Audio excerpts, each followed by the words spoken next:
Guys, we got a huge info dump from the recent bar citizen in Beijing. Let's just get straight into it. The very first thing that they covered was ground vehicles, and it looks like they're looking into adding more from the sounds of it. It says here there is more to cover gaps, specifically hover vehicles as opposed to transport, which is nice. Large ground vehicles, they are interested in having large ground vehicles similar to the size of the Cutlass, but their challenge right now is the ability for those large ground vehicles to leave the hangars of larger ships, and which is interesting. Hopefully we are able to get larger ones. Okay, so there is interest in adding more ground vehicles and gameplay incentives for ground vehicles. I'm interested in that too, so which is good news. Ship living quarters gold standard. It says here the role of a ship determines the standard of quarters. All right, so no living quarters equals soft cap on how far you can go. Hygiene, food are becoming limiting factors. Long distance needs living quarters, bed, food processors, toilets, showers, etc. Food processors provide food, which necessitates toilets. All right, also luxury ships, more personal quarters. Military ships, shared quarters. This is a sliding scale of role. It is planned that single seaters will eventually you'll be able to eat in a single seater, which explains why the Golem was brought out. Right now the players are complaining that the Golem you can't eat in the seats, but it looks like hopefully soon enough we'll be able to eat while sitting in the seat of a single seater, which is interesting. All right, so next one was ship weapon types. It says most weapons are coming from Squadron 42 to focus on filling size gaps before adding new archetypes. Current types is ballistic, energy distortion, cannons, repeaters, gatlings, and beam weapons are a thing for larger ships. And they also say this is a year of beam weapons, which means a big ship is coming, capital ship is coming with beam weapons. We know the only ship that currently has a beam weapon right now that we know of is the Vandal ship, the King ship. So I believe maybe UAE might have some beam weapons, but we'll have to see.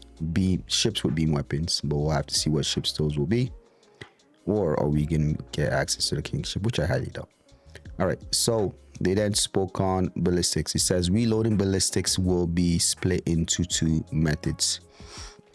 This is a thing that a lot of people have been looking forward to, including myself. Ships with magazines attached can be reloaded externally, likely for fighters and size ships.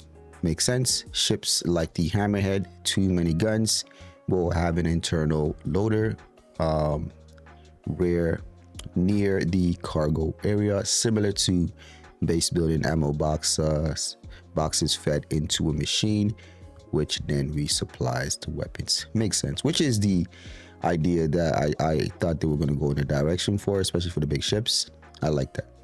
All right, so now Mobi-Glass ship interface is a thing that they spoke about. Unlocking your ship, locking your ship, opening the doors from a Mobi-Glass is highly desired, so they want to have that.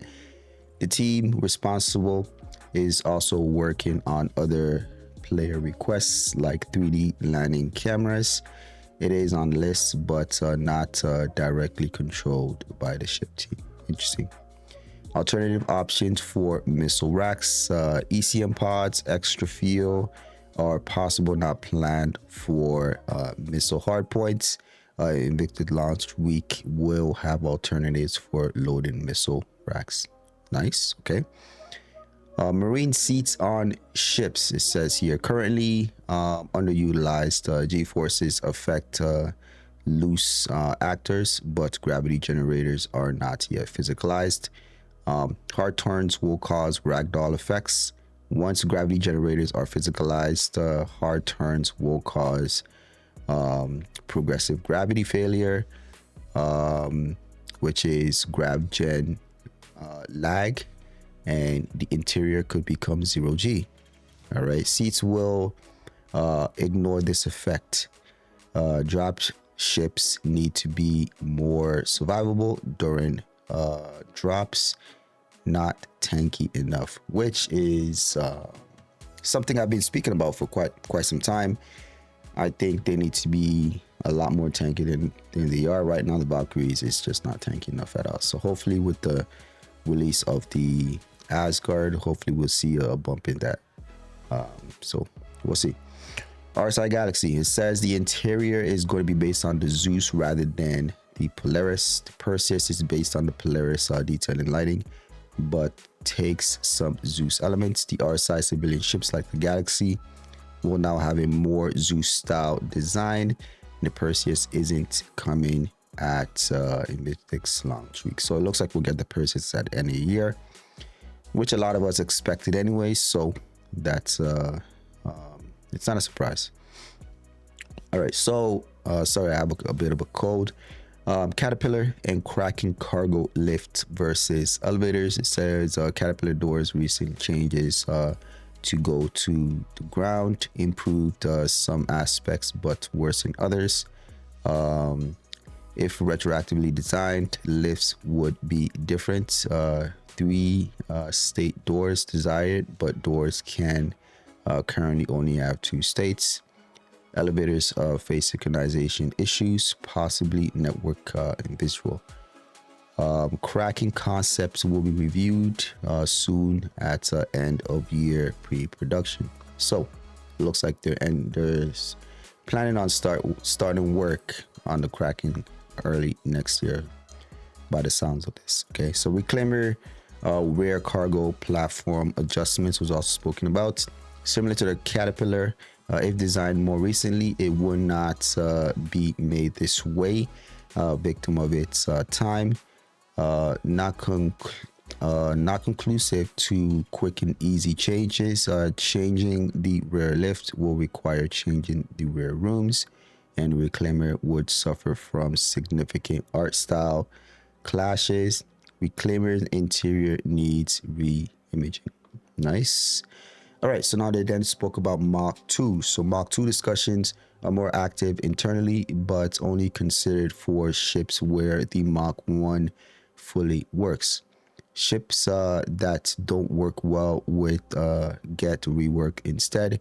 A Mach 2 can come from a ship that already functions but has a visual style they want to deprecate, which is the Mach 1 Hornet as an example.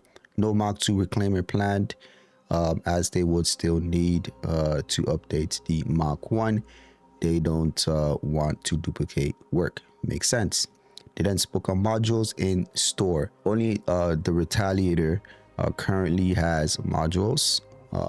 Original Pledge Bomber has the bomber module. Later Pledge did not have modules and do not include any. Not sure why modules aren't sold in game yet. I thought we had the modules. I thought we do. I thought we had them. I think they added modules for the tally a few months back, man.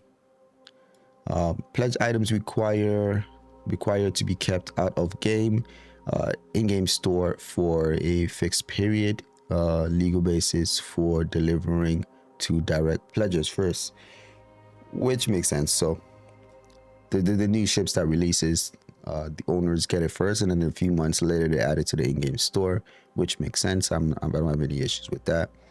Maelstrom. Maelstrom is full speed ahead on Squadron 42. 70% of Squadron 42 ships have Maelstrom implemented.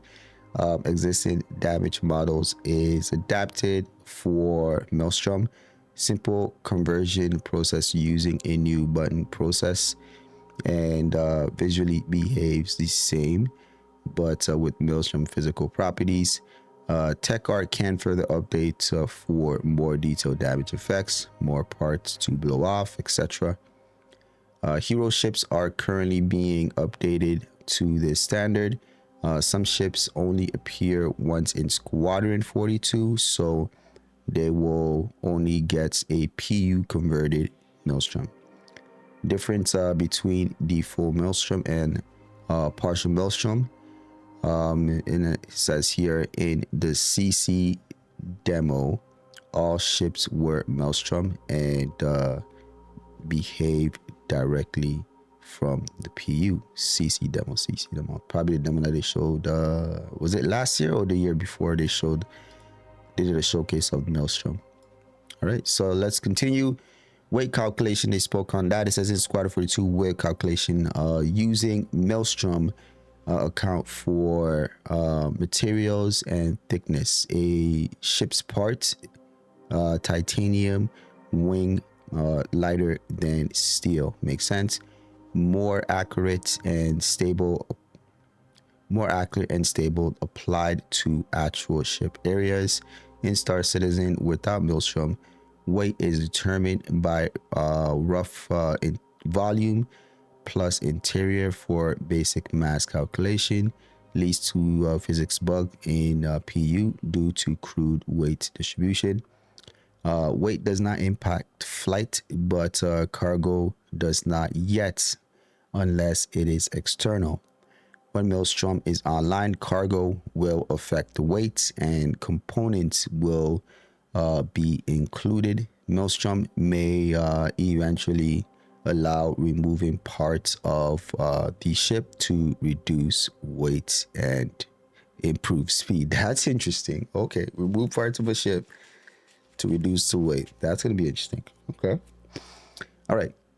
Continue on handling economy and changes to capital ships. It says the Polaris originally tuned too fast, and to avoid making the first military capital ships too slow, but they overcorrected. Adjustments across the board. It says they've slowed down for all capitals, including 890 jump and NPC Idrises and javelins. The reclaimer is not considered a capital despite using C components. And atmosphere performance capitals are not designed for atmosphere. Nose down issue will be reduced, and sub may not be able to leave atmosphere again without VTOLs. Interesting. Making capitals a big event. Adjustments to fuel and insurance timers, and owning a capital ship as a daily driver will have a significant downside. Damn.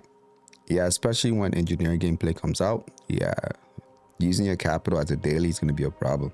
All right, so ship balances within rows. Balances is needed to make room for other ships. Avoid overlaps such as slow heavy fighters versus fast heavy fighters. Jerk and control services will alter the flight landscape again. Last and then also they spoke on the RSI Meteor. Seems like a ship that's they're intending to release this year. And what they said about it was it punches above its weight class. Really interesting. Okay, probably something similar to the RSI Perseus.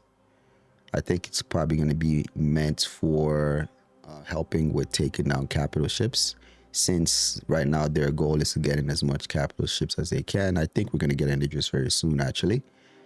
But let's continue. Additional ships and vehicles additions changes here. It says there's going to be a new consolidated outlines medium ship, combat hovercraft, interesting. Mobile based vehicle, that's also interesting. Large scale ground exploration platform, really. And it says here most of these are only planned while the consolidated outline might be in development. It says 12-month teaser, so we may not see it this year, but consolidated outlines medium ship is I'm interested to see how it's gonna look. Actually, is it gonna look kind of like the Pioneer, or is it gonna look kind of like the Nomad? You know what I mean? Because consolidated outline don't really have a standard in terms of how their ships look like, but we'll have to see. Polaris torpedo control seats moving to the second floor makes sense. New capital ships larger than a Javelin planned for Aegis, RSI, or Anvil, not part of Squadron 42. Javelin and possibly other capitals will have flax. Interesting. The Idris M getting armor buff over the Idris P and K, which is another indication that they're going to release one of these variants of the Idris, I think. Torpedoes will have safety ranges to prevent self-detonation. This is huge. Hopefully we get this sooner than later. Weapons size 5 is going to be ineffective against a Javelin, and size 4 causes only minor damage. That's interesting. Turret weapons will receive a damage bonus. Ship doors will be harder to breach and board. Missiles and ballistic reloaded via internal elevators is a thing, and capital limited missions is also planned. So I guess having missions which will require you to bring a capital ship, I guess the, what do you call it, the reward system around that, because right now it's not worth it right now, right, to take down a Polaris and get paid so little when you need a big group of people, right? All right, it also says here every ship will support naming. Game packages will unlock NPC slots. What does that mean? NPC slots. Okay. Military A components will be obtained outside of PvP. Nice. All right, so that is essentially what was spoken of from the Bar Citizen, which is really nice. Some really interesting things coming. You guys let me know what you find, what piqued your interest most in the comments down below. By the way, I did a new video where a hammerhead faced off with 2 Polarises. You can check out that video right here. I'll see you there.